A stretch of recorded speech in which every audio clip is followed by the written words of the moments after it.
আসসালামু আলাইকুম সবাইকে। আপনারা সবাই কেমন আছেন? আশা করি ভালো আছেন। আমরাও আল্লাহর রহমতে ভালো আছি। তো প্রতিদিনের মতো আজকেও হাজির হলাম একটু ছোট্ট ব্লগ নিয়ে। তো আজকের ব্লগটা শুরু করতেছি আমি 10টা থেকে। ওনার কোচিং আজকে তাড়াতাড়ি ছিল, তো না ওকে নাস্তা টাস্তা খাইয়ে তারপর কোচিংয়ে দিয়ে আসলাম। আর ওর বাবা সকালে ওর বাবাকে নাস্তা করে দিয়েছি, খেয়ে ওর বাবা চলে গেছে অফিসে। তো আসার পথে কী নিলাম দেখাই, কারণ আমার মাংস টাংস আর খেতে ইচ্ছা করতেছে না। কচি কচি একদম কচু পাতা পেয়েছি, তো নিয়েছি একদম সুন্দর কচু পাতাগুলো ভর্তা খাওয়ার জন্য। তো আজকে আমি কচু পাতার ভর্তা করব, আর দেখি ডাটাটা রান্না করব শুটকি দিয়ে। এটা হলো কী মাছের শুটকি যেন বললো, মোরলা মাছ না কী মাছের শুটকি বললো। তো শুটকি দিয়ে ডাটাটা রান্না করব, আর কচু পাতা লেবু পাতা দিয়ে লেবুর রস দিয়ে ভর্তা করব। কচু পাতাটা না লেবুর রস দিয়ে খেতে আমার ভীষণ ভালো লাগে গরম ভাতের সাথে। আর একদম না খুব সুন্দর কচি পাতা, এগুলো সব মানে পাতাটা খুব ভালো বড় হইলো, একদম কচি পাতা সুন্দর। তো এই তো এখন আমি ভাত বসাবো। তো ভাতটা হয়ে গেলে তারপর তরকারি রান্না করা শুরু করে দেবো। তো বন্ধুরা দেখতেই থাকুন। তো আমার ভাত রান্না করা শেষ। ভাতটা আলো তো খুব, এই জন্য একদম সাদা লাগতেছে ক্যামেরায়। তা এখন আমি রান্না বসাবো, কচু পাতাটা দেখি এখন সেদ্ধ বসাবো। চা খেতে খেতে এখানে কচু পাতাটা কুচি করে নিয়েছি, আর এখানে কচুর ডাঁটাটা একদম ছিলে নিয়েছি, আঁশটা ছিলে ফেলে দিয়েছি। তো এটা আমি শুটকি দিয়ে একটু ভুনা করব, আর এটা আমি লেবুর রস দিয়ে ভর্তা করব। তো এই তো কাটা হয়ে গেছে। আর আমি বসিয়েছি ডাল, ভাত হয়েছে, এখন ডাল বসিয়েছি। ডালটা হলেই কচু পাতা ভর্তা করে নেব, তারপর এটা রান্না করব। এই তো প্রতিদিনের মতো এখানে ডাল বসিয়েছি, ডালটা হয়ে গেলেই কচু পাতার ভর্তাটা করে নেব। তো ডালটা ততক্ষণে হয়ে যাক, আমি কচু পাতাটা ভালো করে ধুয়ে নেব এখন। গ্যাস যেহেতু আসছে, 2 চুলায় বসিয়ে দিয়েছি, এই চুলায় ডাল, আর এই চুলায় এই যে কচু পাতা ভর্তা করার জন্য আমি একটা পাতিলের মধ্যে দিয়ে দিয়েছি, একটু হালকা লবণ দিয়ে এটাকে সেদ্ধ করে নেব। তারপর আমি রসুন পেঁয়াজ আর মরিচ দিয়ে আমি এটাকে ভর্তা করব, সাথে সরিষার তেল আর লেবুর রস দেব। তো এই কচু পাতাটা দেখে কি মনে হচ্ছে জানেন? ওপরে যেরকম সবুজ, কিছু কেউ কিছু মনে করিয়েন না, কেন জানি মনে হলো ওপরে যেরকম সবুজ না সুন্দর, কিন্তু এটা এটা হাত দিয়ে ধরলে কি হয় বলেন তো, হাতটা চুলকায়। তো সমাজে আমাদের কিছু কিছু মানুষ আছে ঠিক তাদের চরিত্রটা কচু পাতার মতো। আপনি যদি ভালো কিছু করেন, বা আপনি যদি কোনো কিছুতে সাফল্য অর্জন করেন, দেখবেন যে তাদের ভেতরে ভেতরে চুলকানি উঠে যাবে, কখন আপনাকে নিচে নামাইতে পারে। তো কচু পাতাটা সেদ্ধ হয়ে যাচ্ছে, এই যে লবণ দিয়ে দেবো, লবণ দিয়ে সেদ্ধ করব, আর আমি লবণ দেব না। তো এই জন্যই বললাম যে কিছু কিছু মানুষ আছে সমাজে ঠিক কচু পাতার মতোই তাদের স্বভাবটা, ওপরে ফিটফাট, বুঝছেন, মনে হবে যে আপনার কত ভালো চায়, কত আপনজন, কিন্তু ভেতরে ভেতরে আপনি যখন কোনো কিছু ভালো কাজ করবেন, বা আপনার সাফল্য অর্জন করবেন বা উন্নতি করবেন, তখন দেখবেন ওদের ভেতরে এমন চুলকায়, ঠিক কচু পাতা ধরলে যেরকম হাতটা চুলকায় সেরকম, কখন আপনাকে টেনে হেসে ওই যে আবারও বললাম নিচে নামাতে পারে। তো আপনার যখন কেউ সমালোচনা করবে বা আপনার পিছনে একদম লেগে পড়ে যাবে, তখন বুঝবেন যে আপনি সঠিক পথে আছেন। তো এর জন্য হাল ছাড়া যাবে না, সামনের দিকে এগিয়ে যেতে হবে আমাদেরকে। এটা হলো সমাজে ভালো মন্দ মিলেই তো মানুষ আল্লাহ সৃষ্টি করেছে, কিন্তু এক একজনের স্বভাব চরিত্র এক এক রকম। বিশেষ করে এই কাজগুলো কে করে বলেন তো? আত্মীয় নামের কিছু কলঙ্ক আছে না, সেগুলো করে। দেখবেন যে আপনি কোনো ভালো কাজ করলে আপনার পিছনে লেগে পড়বে। হ্যাঁ, কারণ আপনার ভালো সহ্য হবে না, আপনার উন্নতি তাদের সহ্য হবে না। আর আগের যুগের নানি দাদিরা কি বলতো, যে কচু পাতা খেলে যার গলা ধরে সে নাকি ঝগড়েটে, আর গলা যার ধরে না সে নাকি খুব ভালো। তো এটা কতটা সত্যি আমি তো জানি না, কতটা মনে হইলো আজকে কচু পাতা ভর্তা করতে যে অনেক কিছু, এই জন্যই বললাম। কারণ হাল ছাড়া যাবে না, সামনের দিকে এগিয়ে যেতে হবে। আমি কারো কথা পরোয়া করি না, কারণ আমি নিজে মনে করি যে আমি সৎ পথে আছি। আর আপনি যদি সৎ পথে থাকেন না, আপনার ভেতরে অনেক বড় সাহস থাকবে। যারা অসৎ পথে থাকে আর যারা মিথ্যা বলে না, তাদের দেখবেন যে তাদের ভিতরে একটা ভয় ভয় কাজ করে। তো সৎ পথে থাকলে আপনি কাউকে ভয় পাবেন না, শুধু একমাত্র আমাদের আল্লাহকে ছাড়া। তো আমাদেরকে আল্লাহ আমাদের সৃষ্টিকর্তা, তাকে তো ভয় পেতে হবে, তাকে ছাড়া আর কাউকে ভয় পাবেন না, দেখবেন যে আপনি সাফল্য অর্জন করছেন। কারণ ভয় করা যাবে না। যারা মিথ্যা বলে, মিথ্যার আশ্রয় নেয়, সব করে, তারা বেশি দিন টিকতে পারে না। সমাজে হোক, পরিবারে হোক, যেখানেই হোক না কেন, টিকতে পারে না। তো অনেক কিছু বলে ফেললাম, ভুল ত্রুটি হলে ক্ষমার দৃষ্টিতে দেখবেন। সেদ্ধ হয়ে গেছে, আর 5 মিনিট পর আমি এটাকে নামিয়ে তারপর আমি এখন মরিচ পেঁয়াজ আর রসুন দিয়ে ভেজে নেব, ভেজে ভর্তা করে নেব। এটা এই যে সেদ্ধ করে নিয়েছি লবণ দিয়ে, একদম খুব সুন্দর হয়েছে। এটা বাটাবাটি ঝামেলা ছাড়াই মজাদার একটা ভর্তা হাতে মেখে। আর এখানে শুকনো মরিচ নিয়েছি আমি ভাজার জন্য, আর এখানে নিয়েছি রসুন আর পেঁয়াজ কুচি। তো শুকনো মরিচটা ভাজা হয়ে গেলে তারপর আমি রসুন আর পেঁয়াজ কুচিটা ভেজে নেব। তো শুকনো মরিচটা ভাজবো, এই জন্য আমি দিচ্ছি সরিষার তেল।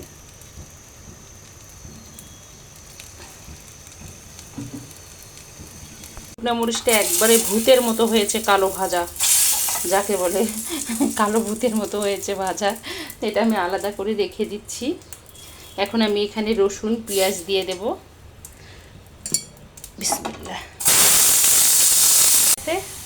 ভাজা হয়ে গেছে, আমি এখন দিয়ে দেব কচু পাতাটা।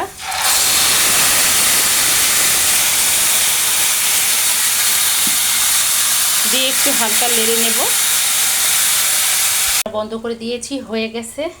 আমি শুধু এটার সঙ্গে এই যে শুকনো মরিচ ভেজে রাখছিলাম এটা দিয়ে দেব।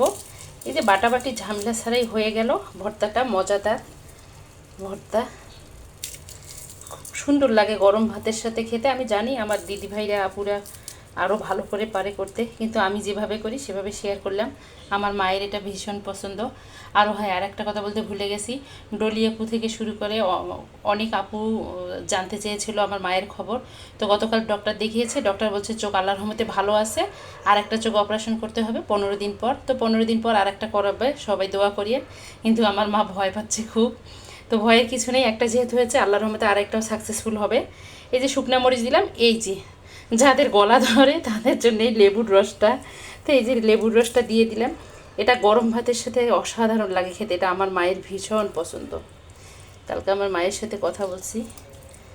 তো মা বাবার সাথে আপনাদের যখন মন খারাপ থাকবে না, দিনের যে কোনো সময় একবেলা সময় করে মায়ের সাথে কথা বলবেন বা বাবার সাথে কথা বলবেন, দেখবেন যে আপনি মনে হচ্ছে সঙ্গে সঙ্গে সুস্থ হয়ে গেছেন, আপনার মন একদম ফ্রেশ হয়ে যাবে।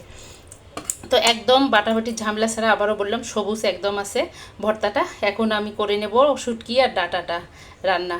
ভর্তাটা তো হয়ে গেল। এই যে আমি এখানে ডাঁটাটা কেটে নিয়েছি এভাবে, কচুর ডাঁটাটা। তো আমি যখন কচু পাতা কিনতেছিলাম, মামা বলতেছে যে আপা আপনি তো কচু পাতা খুব পছন্দ করেন, 2 মুঠোয় নিয়ে যান। তো আমি বলতেছি না মামা, ঘরে কেউ খায় না, ওর বাবা শুধু আমি খাই, 1 মুঠোয় দেন, আমি ভর্তা খাবো শুধু। তো একটা আপুও নিচ্ছিল কচু পাতা। তখন আপুটা অনেকক্ষণ আমার দিকে তাকায়, আমাকে জিজ্ঞেস করতেছে আপু আপনি কি ভর্তা শুধু পাতা দিয়ে খাবেন? আমি কই হ্যাঁ। বলে ডাঁটাটা, আমি বলি এটা ফেলাই দেবো, কয় এটা ফেলিয়েন না, এটা শুটকি দিয়ে খাইয়েন। তো আমি বললাম আমার বাসায় তো শুটকি নেই, বলে পাশের দোকান থেকে নেন। পরে পাশের দোকানে গেছি, আপুর কথা শুনে এই যে এইটুক শুটকি পাইছি, এইটুক শুটকি নিয়েছি। তো হয়ে যাবে মনে হচ্ছে, ডাঁটা তো গলে যাবে একদম। তো এই তো এখন রান্না করে নেব শুটকিটাকে। এখন আমি ভেজে নেব। বিসমিল্লাহ।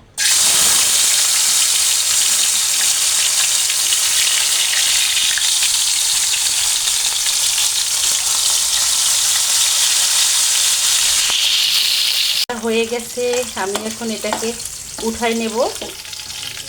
এখন পেঁয়াজ কুচি দিয়ে দেবো এখানে। তো পেঁয়াজ কুচি দিয়েছি, আমি এখন দিচ্ছি আদা বাটা, একটু দিচ্ছি রসুন বাটা। এটাকে এখন আমি ভালো করে কষায় নেব। তো আপুকে আমি বললাম যে এটা কীভাবে রান্না করবো, বললো শুটকি দিয়ে অন্য জিনিস যেভাবে রান্না করে সেভাবে এটা রান্না করলে হবে, কিন্তু পানি দেওয়া যাবে না, একদম গলে যাবে এটা। তো এই জন্য আমি একটু তেল বেশি করে দিয়েছি। এখন আমি দিয়ে দিচ্ছি লাল মরিচের গুঁড়া, দেবো পরিমাণ মতো হলুদ, আর দেবো আমি একটু গরম মশলার গুঁড়া, আর অল্প একটু লবণ দেবো, কারণ শুটকিতে প্রচুর লবণ আছে আর ডাঁটাটা গলে যাবে একদম। আমি এখন ডাঁটাগুলো দিয়ে দেবো, দিয়ে ভালো করে নেড়ে 5 মিনিট সেদ্ধ করে নেব। তারপর আমি শুটকিগুলো দিয়ে দেব। তো কচুর ডাঁটাটায় কিন্তু আমি পানি দেইনি, কারণ ডাঁটাটা তো পানি প্রচুর আছে ডাঁটায়, তো এমনিতে একটু পানি বের হয়ে গেছে। আমি এখন শুটকিগুলো দিয়ে দেবো, দিয়ে আমি একটু ভালো করে লাড়া দিয়ে আমি ঢাকনা দিয়ে 10 মিনিটের মতো রান্না করে নেব।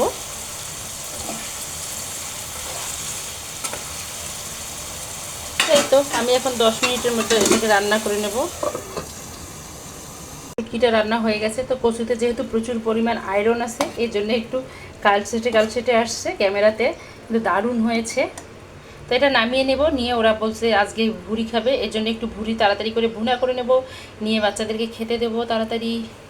ভুড়ি রান্নাটা হয়ে গেছে, তো ভুড়ি রান্নাটা আর রান্না করা দেখাইনি, কারণ ভুড়ি রান্না আর কতবার দেখাবো বলেন, আর সব আপুরে সুন্দর সুন্দর ভুড়ি রান্না করতে পারে। তো আমি রান্না করে নিলাম, লাস্টে একটু দেখাচ্ছি। তো হয়ে গেছে ভুড়ি রান্নাটা, এখন আমরা খাবো দুপুরের খাবার। এই তো প্রতিদিনের মতো আমাদের খাবার রেডি হয়ে গেছে বন্ধুরা।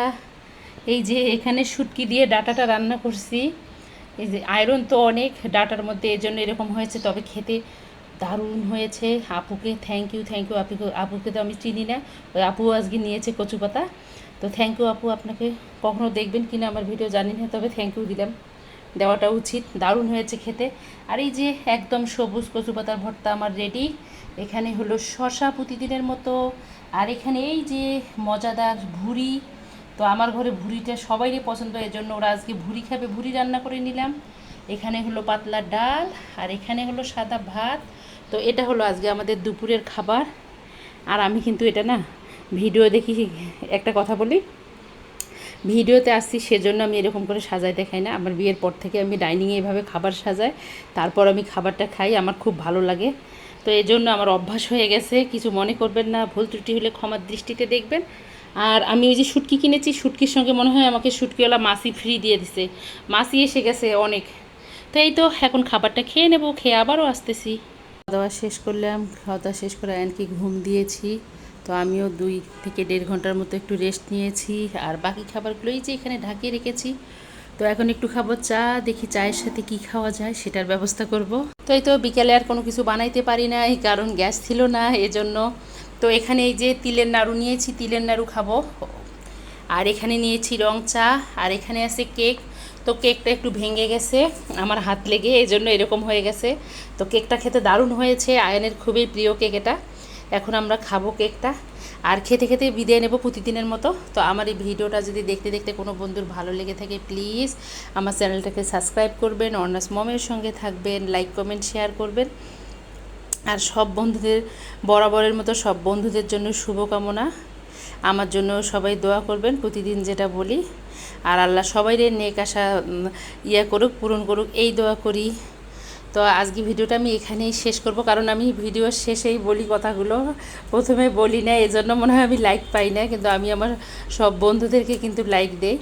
তো আজকে এই পর্যন্ত, আল্লাহ হাফেজ, আসসালামু আলাইকুম।